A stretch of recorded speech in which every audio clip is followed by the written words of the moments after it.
Hello, everyone, and welcome to the Learn to Love podcast, your guide to everything love, sex, intimacy, and relationships. Each week, your host, Zach Beach, interviews new experts on love, including couples therapists, relationship coaches, sex educators, and best-selling authors. Learn the best tips and cutting-edge wisdom to better love yourself, others, and the world. Thanks so much for joining us. We hope you enjoy the show. Welcome to the Learn to Love podcast, everyone. I am your host, Zach Beach, and I'm here with the incredible therapist, author, and psychiatric consultant, Dr. Phil Lee. Hello, Phil, and welcome to the show. Zach, thank you so much for having me on your excellent show. And you do so many things that I'm surprised you're able to fit them all in. But it's the old saying, if you want something done, ask a busy person to do it. Well, thanks so much for that compliment. And I know you are a very busy person as well. So thank you so much for taking the time out of your schedule to come on to the show. And today we are going to be talking about ending argument addiction. And for those that don't know, Dr. Phil Lee is an expert in marital therapy with over 30 years of experience. He co-heads couples therapy at Weill Cornell Medical Center of New York Presbyterian Hospital in Manhattan, and he also has a private practice in Connecticut, where he specializes in helping patients with challenges in their personal and professional relationships. Dr. Lee is also the psychiatric consultant for the best-selling coffee table books, The Mind and the Brain. His newest book, Argument Addiction, helps couples identify the true causes of their arguments and to fix them for good. How are you doing today, Phil? I'm doing great. Thank you very much. How about you? I'm awesome, and I'm excited, and I'm so open and ready for all the wisdom that you have to share. You have a wealth of experience, and I just wanted to begin by taking stock of the situation, so to speak, and kind of get your survey of the world of relationships. In the intro to your book, you mentioned the 45%, 50% divorce rate that many of us have heard before. And on your blog, you cite that just 1%, maybe 5% of couples say that they are wholly satisfied in their relationship. So on the one hand, we have love, which to me is the most beautiful thing on the planet and the most powerful thing on the planet. But on the other hand, we have pain and heartbreak and anger and frustration, and people who committed to be a life partner to somebody else end up hurting them in some of the worst ways. So, as a couples therapist with decades of experience, what is your take on this strange and complex human behavior of trying to find a partner for a lifetime? Well, the typical story is something like this, and I usually talk about Dave and Jen as the prototypical example couple. Could be Dave and Ralph, could be Sarah and Jen, could be anybody, but let's just say Dave and Jen. Couples meet, they become infatuated, which is like a chemical flow. There are chemicals in the body. Everything looks great. Dave thinks Jen is great. Jen thinks Dave is great. Mm-hmm. They go out. Generally, things are really good at this point. They get married. Then at some point, either just because the chemicals kind of wore off, which they always do, things start to go downhill and they start to criticize each other. And that's the beginning of the downhill movement, which, unless it's interrupted, leads to the 45 or 50% that you were referring to, and which may get a little bump after COVID. So, it's true in the West, we really have this kind of fairy tale idea of a relationship. And I'm reminded of the Alain de Botton quote, which is essentially what most people think of love is just the beginning of love. Right? You meet a person, you fall in love, and then happily ever after. And many people don't realize that that's when the real love begins, is not the falling in love stage, but the commitment stage, the stages where our wounding comes up and other things come up. That phenomenon that you're describing is that couples do get infatuated. They feel this extraordinary new relationship energy. And then things do start to go downhill over time. So my first question for you is well, why? Why does that happen? Well, Zach, that's a very good question. What typically happens is things are going along well until they're not. Finally, somebody says something critical, maybe not a big deal. The way you stack the dishwasher is stupid. And the other person who's been nursing their own grievances says, oh, yeah, the way I stack the dishwasher is stupid.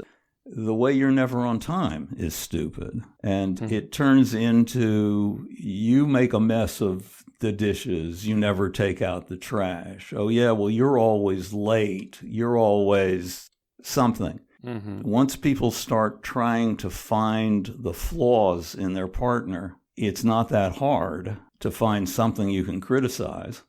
And the criticisms can become more and more. They can mount up. They can also not mount up, which is what we show you how to do in our book. But it's not like anybody teaches you how to do this stuff. I mean, you barely learn how to do law in law school, according to most of the lawyers I know. You certainly don't learn how to have relationships. They should have a graduate school in relationships, but they don't, and people don't know. And you could say, well, if you have a good role model at home, but people who have good role models and people who don't, they all have the same problems anyway.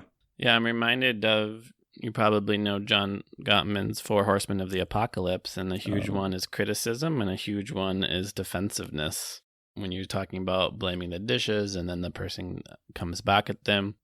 And I'm thinking about that other quote along the lines of, it's never about the dishes, which is to say, there's like the subject matter often is just a symptom of sort of underlying conflict and underlying needs. So I'm wondering if you could tell us a little bit about those underlying issues, underlying problems that you see in relationships that people really need to get to the root of in order for their relationship to improve. Yes, absolutely. And by the way, I'm glad you mentioned Dr. Gottman. I'm a big fan of his. And he describes these relationships that are going downhill as one person criticizing the other person and the other person either sulking or striking back. What you find when you talk to couples who aren't getting along, which is a lot of couples, you'll find that no matter what the story is or what the arguments are seemingly about, that both people will tell you that they don't feel appreciated. Appreciated is a big thing. And instead of showing more and more appreciation as people start to criticize or attack each other, each person feels less and less appreciated. I go out and I work all day to support the whole family, and when I come home, all you do is criticize me for this or that. Well, when you come home, all you do is criticize me for this and that. The toys are all over the house, this, why isn't it neater? I had all day. And it becomes a contest. The people have the mistaken idea. I'm sure you're familiar with the old cliche, insanity is doing the same thing over and over and expecting different results. Look, this is really how you stack the dishwasher. They think that their partner is going to say, oh my gosh, you knocked the scales off of my eyes. I see it now. You're the most brilliant dishwasher stacker on earth. I've completely misjudged you. But that isn't what happens. People don't suddenly realize that for years you've been trying to tell them that it's so much better if the house is cleaner, or so much time isn't spent cleaning the house, or we should be stricter with the kids. Oh, yeah. Or we should be easier on the kids. There's plenty of things to argue about, and raising the volume and frequency in the arguments never gets you the appreciation and respect that you're looking for. Yeah, I'm thinking about just the fundamental human need that we all have to feel appreciated, to feel loved, to feel accepted. And being, of course, endlessly criticized is so counterproductive to those feelings. And we're in a relationship because, we want to feel that connection.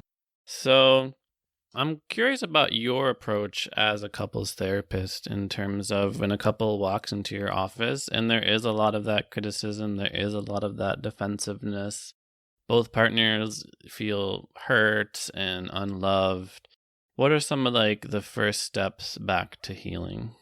Well, it's important to stop the downhill slide, and it's important to get back a surface of non-criticism and a surface of support. Now, we believe in a very kind of short term, that is to say, not taking an endless series of sessions in order to make things better. We think that most marriages can be made significantly better in 4, 6, 8 sessions, something like that. It's necessary to stop the attacks. People will rightly point out that even if the attacks stop, they're still angry at the other person, because they are.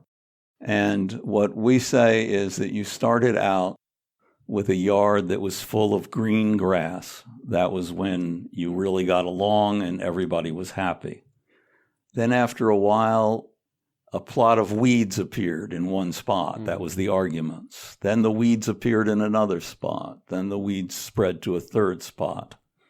Now, if you can get people to stop the criticizing, stop the defensiveness, stop the tearing down, you can kill the weeds. But when you kill weeds, you don't have grass. You just have dirt.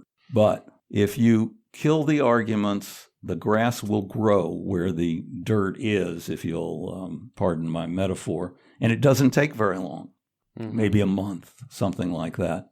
Feelings are a very bad guide. The more people have been arguing, the more they feel like they don't actually like their partner.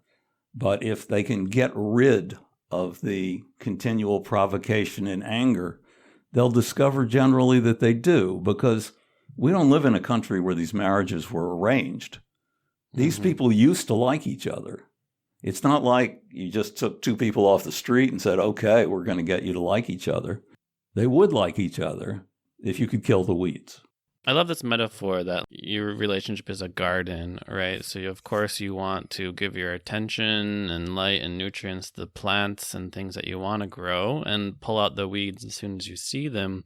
So I'm kind of curious, like, where those weeds come from. In your book, Ending Argument Addiction, if you ask anybody if they want to be arguing with their partner, they're going to say no. If you ask anybody if being addicted to arguing is a good thing, again, the answer is going to be a big no.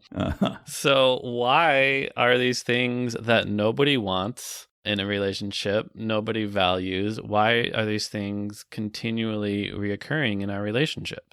The arguments continually reoccur as each person becomes more and more frustrated with the other person's failure to see what they're trying to get across, whatever that happens to be. And the more that they feel criticized, the more they feel put down, the more they feel unappreciated, the less happy they are with the relationship. And if you don't do something about this stuff, then you have a good chance of ending up in the 45-50%. But there's absolutely no need to end up in the 45-50%. In fact, there's no need to end up in the group that doesn't get divorced but isn't happy with each other. Now, our 1% or 5% of totally, completely satisfied with the relationship is a pretty high bar. But think the relationship is good or better than anything else would be. That's not such a high bar. You can get there. Well, that's hopeful. So we have our garden, and what I'm hearing from you is we almost want to like starve the weeds, like get rid of the negativity, stop the criticism, stop the defensiveness. And then when the weeds are gone, we can think about planting the seeds that we want to grow. I'll continue with this metaphor because I'm curious about like the nutrients in the soil that will like help our things grow. What are the practices? What tools do you find yourself introducing, bringing more often into your clients' lives? Because a huge part and impetus behind this podcast was what you mentioned earlier, that we aren't taught how to love and how to be in successful and happy relationships. So I'm curious, if you were teaching a love school, what would be some things that you would want people to know? One of the most important things to know is that the reason people are nice to each other who are happily married is not the same reason that people are nice to each other when they're first going out. When you're first going out with someone, you don't say a bunch of critical stuff because you want to have a second date. And it's terrible politics to start telling people all the things that's wrong with them. In addition to which, you don't see them so clearly because you're infatuated. You have the infatuation chemicals. You really want the person to like you. In any case, the weeds that you're talking about, the criticism is not there because in my David and Jennifer example, David doesn't want Jennifer to think badly of him, and Jennifer doesn't want David to think badly of her because they want to go out again. They want to get to know each other better. After people have been married for a while and they've started arguing, they don't care so much what the other person thinks. They think the other person already doesn't like them, and they're going to show them where they're wrong, and they're each trying to show each other where the other one is wrong. Now, people who are happily married don't say things that hurt their partners, but they do it for a different reason from the David and Jennifer when they're first going out. David doesn't want Jennifer to think badly of him, and Jennifer doesn't want David to think badly of her, so they stay away from critical stuff. People who are happily, and I can't stress this enough, people who are happily married don't say hurtful things because they don't want their partner to feel bad. Which is the opposite of people who are arguing. They do want their partner to feel bad. They think their partner deserves to feel bad, and they're going to punish them with their criticisms. People who are happily married are casting about for a way that they can get across whatever is important without making their partner feel bad. That's what marriages that are getting better instead of getting worse end up at, because they're always getting better or getting worse. I really enjoy that advice. So people who are happily married, they don't say hurtful things because they don't want their partner to feel bad, which seems very intuitive, right? Like, obviously you care about your partner, so you're not going to say things that would hurt them. And I feel like earlier when you mentioned the dishes or you mentioned the criticism, like behind that is sort of a desire to improve, like a sort of a, like if the house is a mess, I might criticize you because I want a clean house. And maybe you did leave a mess and you didn't clean it up.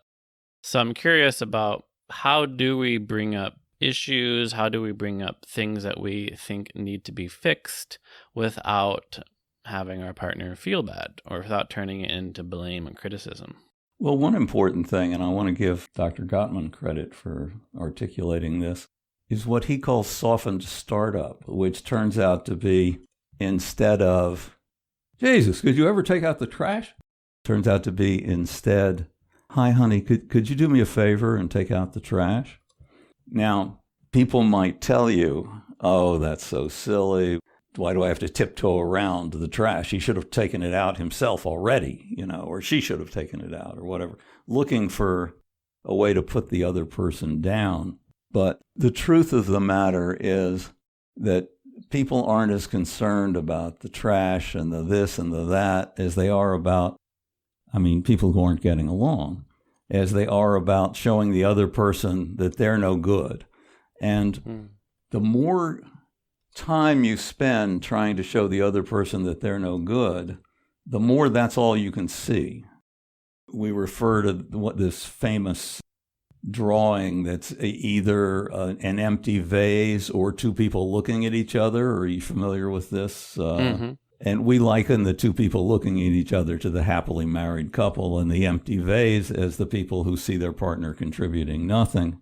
The picture is whichever one. It's not that it's an empty vase, and it's not that it's two people looking at each other. But if you're looking for two people looking at each other, that's what you'll see. And if you're looking for an empty vase, that's what you'll see. And by extension, in these marriages where people aren't getting along, they're looking for the stuff that they don't like, and they think that's all there is. That's what they see. The people who are happily married are looking for the good things that their partner did. A caricature kind of example that we sometimes give is Jen sends David out to the store to get lemons and peanut butter. And David stops at the store, he gets the lemons, maybe he gets some other things that were on the list, but he forgets the peanut butter. In the happily married family, It's, well, okay, that's great. You got the lemons. Thank you very much. Don't worry about it. We'll get the peanut butter another time. Mm-hmm. In the unhappily married group, it's, you forgot the peanut butter? That's little Willie's favorite. What was the matter with you? What were you thinking? You see the good or you see the bad, depending on what you're looking for. And there's a kind of momentum to this stuff. The better you're getting along, the more good stuff you can see. The worse you're getting along, the more bad stuff you can see. Absolutely. I'm reminded of a phrase which is often repeated in meditation communities who are really focused on developing positive mental states. And the phrase is that when a pickpocket sees a saint, he only sees the saint's pockets. And I like that. So I'm hearing you talk about in negative relationships, people are focused on the negativity, and it almost puts them in like a spiral. You notice an activity, you bring it up, you blame the person, and that brings up more negativity. While the people in happy relationships are continually looking for the good things and pointing those out and pointing out the things that they appreciate, and then it turns into a more positive spiral. That's exactly right. So I want to go back to a couple of the things that you've already mentioned, because one thing you said was the vase illusion. And it can really help a lot of couples, I think, to realize that they're not trying to agree on one objective reality, but that there's two subjective realities. And earlier you mentioned that arguments continue when the other person continues to not see what they are trying to get across, which to me is just, I just think about that arguments continue because you haven't won them yet. Yeah, well, they're going to continue because you're never going to win like, them. Well, yesterday I didn't prove my point, so let me try again today.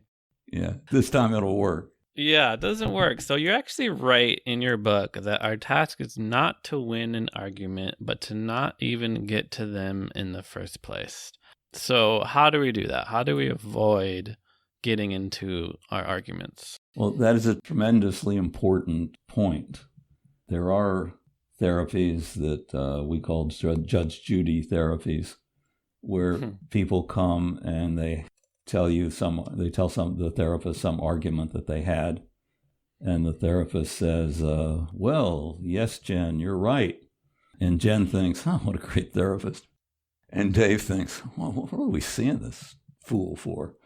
But then maybe there's another argument, and the therapist says, oh, Dave, you got a point there. The therapist and Dave is like, no, this therapist's not so bad. And Jen is like, oh, what's with this therapist? And go on like that. But our point of view isn't who's right in arguments, because the subtitle of our book, in fact, is Even When You Win, You Lose. Winning arguments doesn't get you anything. The question is, how could you have avoided having that argument?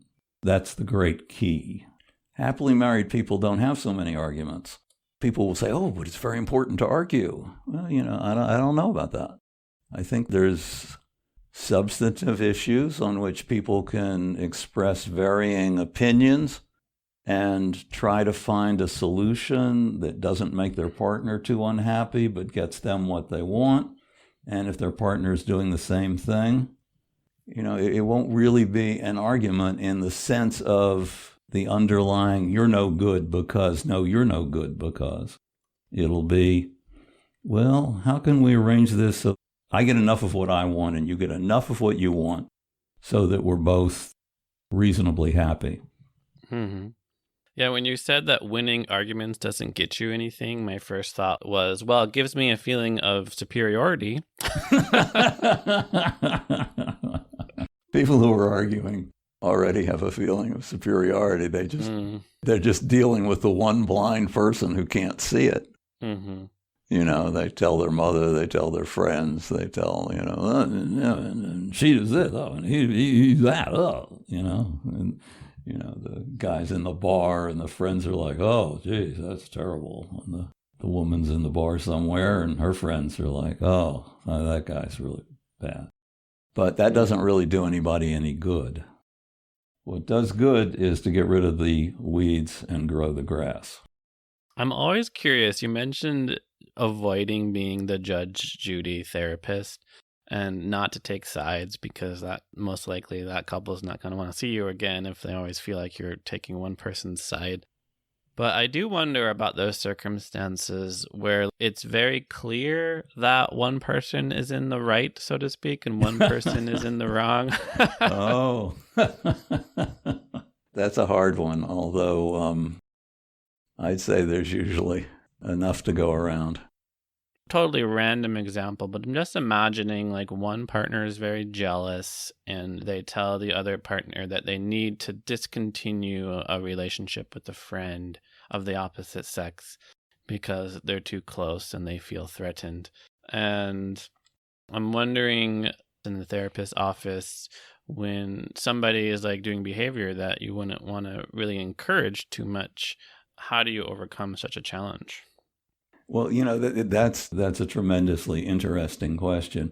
One of the things that often happens in that situation is, who do you want to make it, David or Jennifer, who's having the friendship? Do Dave. So Dave is feeling jealous. That would be traditional, too. We'll do Dave. Usually, often, they're doing something that contributes to what they're characterizing as overly suspicious and controlling behavior by their unreasonably jealous partner. That would be Dave's story, I think, here. Mm-hmm. But often what happens is, in order to deflect this unfounded and unfair attack, David tries not to mention these occasions when he's talking to Carol or whoever she is, tries to minimize them, tries to not have them come up because he knows that they're innocent, but Jennifer will never see it that way. And if Jennifer says, I think Carol's kind of got a thing for you, he'll be like, oh, no, absolutely not. No, you're completely misreading it. When, in fact, Carol does have a little bit of a thing for him, and he's not interested and not going to respond to it. This is a little bit like one of the most common marital arguments, which is the in-law argument, in which David says to Jennifer that her mother is horrible, and Jennifer says, oh no, she's really wonderful, she's the greatest. And David is like, oh God, don't you see it? Don't you see she's doing this? Don't you see that? Jennifer's like, I don't know why you're always attacking my mother, she's great. But the attack is fueled by the other person's refusal to see it. So if Jennifer simply says, yeah, you're right, she's really horrible, but she's my mother and I'm stuck with her, so I appreciate your support, everything will be okay. He'll be like, oh, okay, she gets it. All right, okay, I get it. With the innocent friend, particularly opposite sex or sexual attraction friend, often the other person does want something more. But if the partner will say, yeah, I think she's coming on to me too, the whole thing will die out. If the person is clear and open, doesn't say or do anything that they wouldn't want to see on TV, and anytime the other person texts or emails is upfront with the partner, things will go much better. The sense that things are hidden or unseen is a real fuel to that kind of disagreement. Yeah, I'm almost imagining this little judo move where you take some responsibility, right? You're like, hey, I've been noticing you've been a little close with your coworker. And you say, oh, well, actually, yeah, we have been talking more often. But don't worry, we're not hiding anything. Like, look, here's the text or something like that, where you acknowledge how your partner is feeling, you take some responsibility for it, and then you go right to a solution of just being honest with each other. Yeah, and nothing hidden. The work person wants to have dinner. Well, you're invited, Well, I don't want to come. Okay, but, you're welcome to come. If you do, to change your mind, we're going to be at Mellon's, whatever it is. You just, transparency will be very helpful, and obscuring things will not.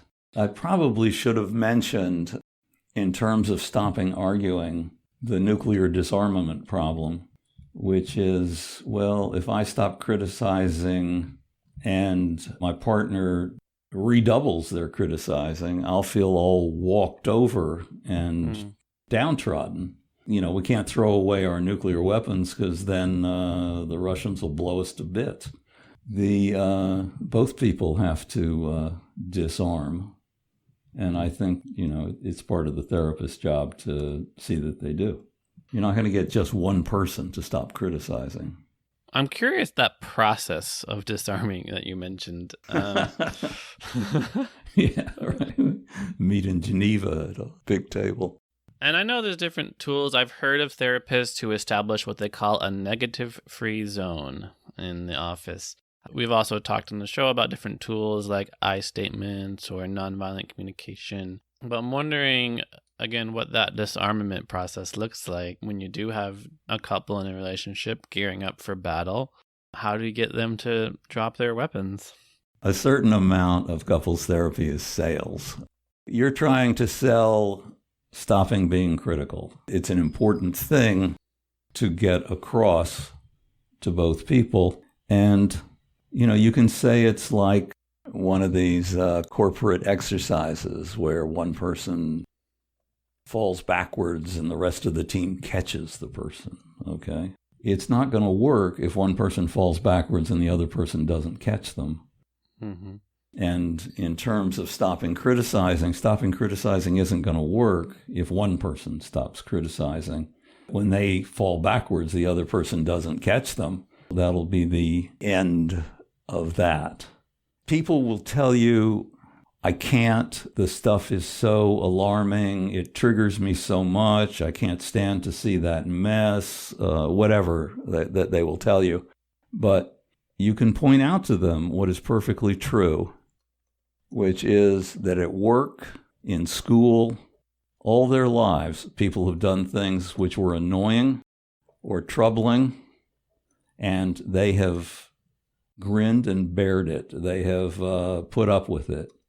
They have the muscles to not react.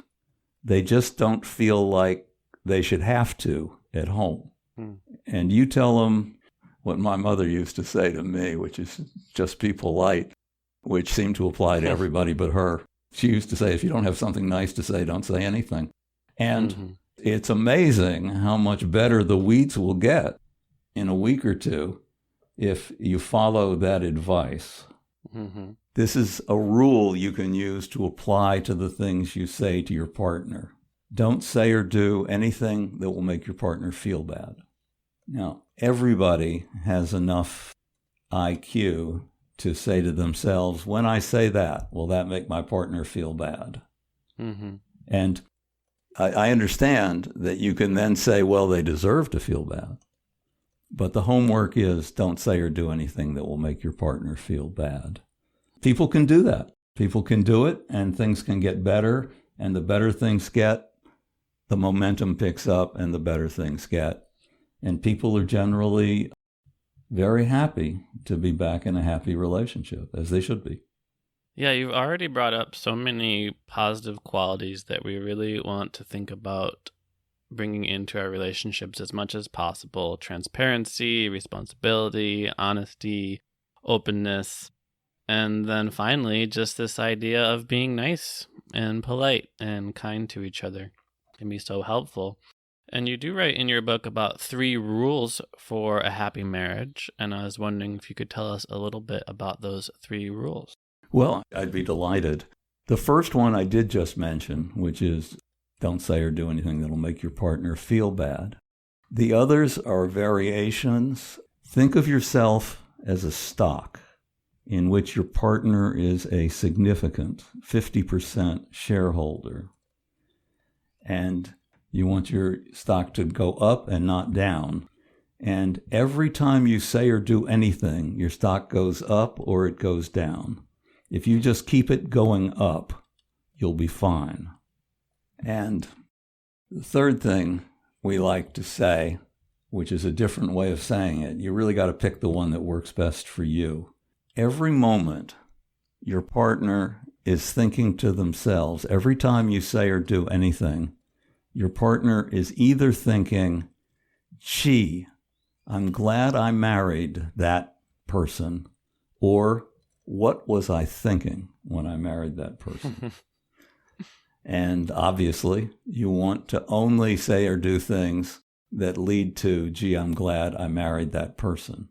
Mm-hmm. And I mean, I say married, but could be relationship, could be anything. If you just did that, if everyone just did that for a week, but both people would have to do it, everything would be solved. You wouldn't really need anything else. So I love that rule number 2, to think of yourself as a stock, and your partner has a vested interest in your stock going up. I love all the metaphors, so I'm going to keep it going. So what actions increase the value of your shareholders? Yeah, your stock goes up when people are like, oh, well, you know, what a great guy. And your stock goes down when people are like, what a jerk.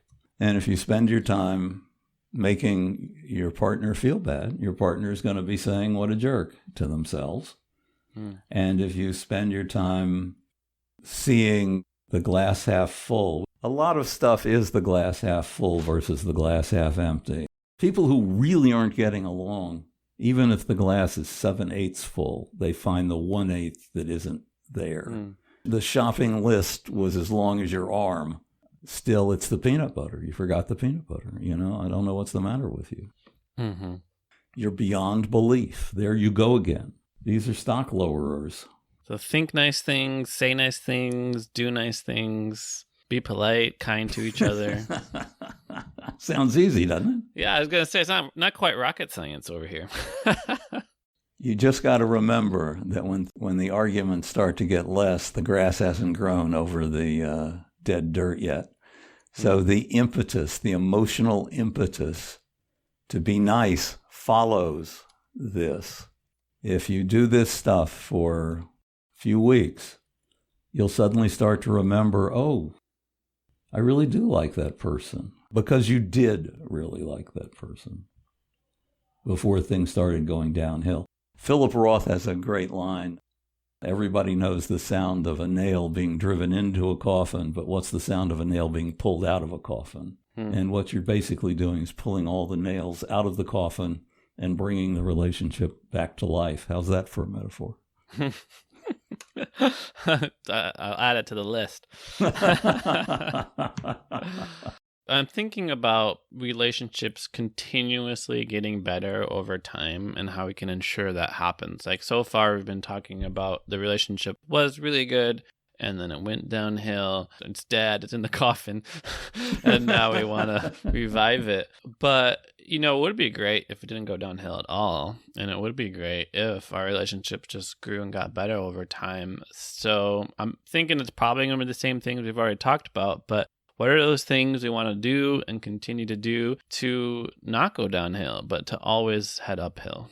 Well, you know, that's an excellent question, because you can avoid going downhill. You don't have to go downhill. No one teaches you how to do this. It's not that hard, but it's not native knowledge either. It seems natural to have the increase crescendo of criticism, but it's not necessary to have it, and you can avoid having it in the first place. When the infatuation chemicals, which it's kind of like going to the crack den. You know, you go to the crack den, you have a wonderful time, everybody's great.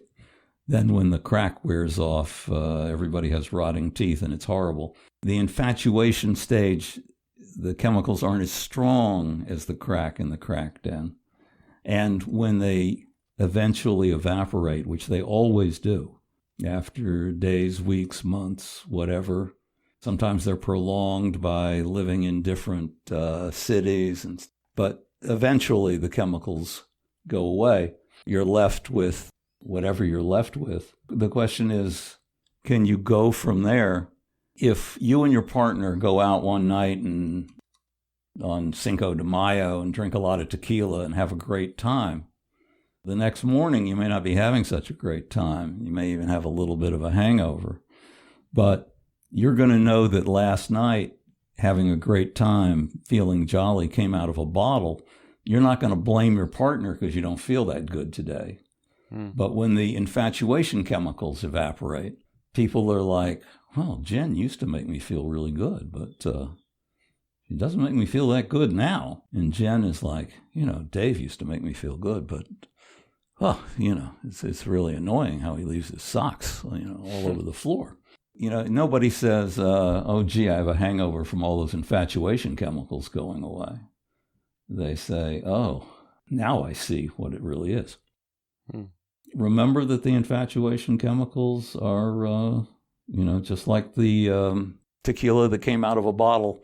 It may have made you jolly, but now you got to get on with your life and not take it out on each other as the reason that you're not feeling quite as good as you did in the first place. So knowledge is power, really.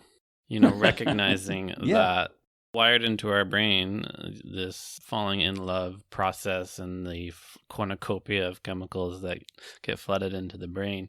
By recognizing that this phenomenon is happening, then you realize it's part of the brain, it's part of our evolutionary wiring, and it has nothing to do with your other partner, and you don't have to put blame on them. You're absolutely right. I mean, it is evolutionary. We're all descended from people who were capable of thinking, if I could only sleep with that person, I'd be really happy. And then they do, and then they have kids, and the people who don't feel that way don't have so many kids. And that's what Darwin's all about. The ones who have the most kids, that's what predominates. And we're all capable of thinking, oh my God, if only I had that, I'd be so happy. You tend to get over it in terms of the new roller skates and the new telephone and the new this when you're still a kid. But you have to get over it with the significant other as well. That the significant other is going to make you, if I only had that, I'd be happy. Yeah, that's another very common phrase we talk about in meditation communities is getting out of the if only mind. If only this happened, if only I made more money, if only my partner really understood me, then I could be happy. Right? I like that. And we drop out of it and we just drop into appreciation and gratitude. So thank you so much, Dr. Lee, for coming on the show. This hour has totally flown by. So I want to finish by asking you a question I love to ask all of my guests, which is quite simply, what do you wish everyone knew about love? Well, I'm so glad you asked me that. I wish everyone knew exactly what we've been talking about. I wish everyone knew how to work through the inevitable potholes and still stay on the road, and eventually how to avoid the potholes in the first place, which is what we were saying. The idea is not to have arguments, not to win them. I think that's a knowledge people can acquire. I suppose there's some Einsteins in the world who just innately get it, but for the other 99% of us, it's an acquired taste. Wonderful. Well, thank you so much for coming onto the show and sharing us exactly what you think everyone should know about love. And for our listeners who want to learn more about you, how can they find you? You don't need to know more about me. I think if you get our book, Argument Addiction, I don't want to make an ad for a book here, but let me do that. Available on Amazon and Kindle. It's an easy read and change your life. Well, you're too humble over here, Phil. I know there's many more things to learn about the amazing work that you do in the world. You have a private practice, so I encourage everyone to check out your website. And thank you for coming on to the show. And thank you, listeners, for listening to the show. We hope you remember to attend to the garden of your relationship, to starve the weeds. Go ahead. Yes, no, I'd be remiss if I didn't say you do 10 times as much as me. You are astonishing, and I'm sure that all your listeners are delighted with your shows, which are just one of the many things you do. I hope that they're delighted, So listeners, feel free to comment on the website, on the Facebook group, how much you enjoyed the show and Dr. Lee's wisdom. And remember, everyone, to think nice things, do nice things for your partner so that they say to themselves, I'm so glad I married that person. If you do want to learn more about me, indeed, you can go to zachbeach.com. I always have offerings and workshops and online trainings and books and other things you are welcome to check out. And you can learn more about the show at theheartcenter.com. Thanks again, Phil. Thank you, Zach. Thanks again for listening to the Learn to Love podcast.